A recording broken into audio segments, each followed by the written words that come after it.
এই গরমে আজ রান্না করেছি বিভিন্ন রকমের সবজি দিয়ে কাতলা মাছের জিরে ঝোল।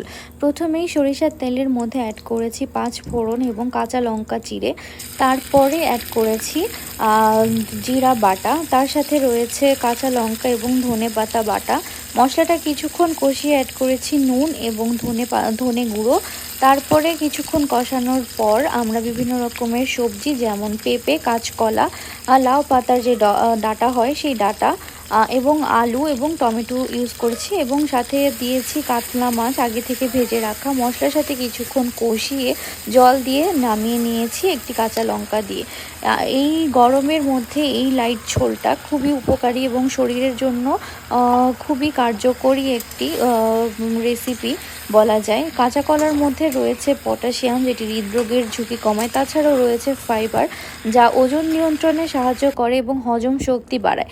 এই গরমে সবাই চেষ্টা করবেন খুবই হালকা খাবার খেতে এবং অবশ্যই সবাই চেষ্টা করবেন যে পর্যাপ্ত পরিমাণে যেন জলটা খেতে পারেন।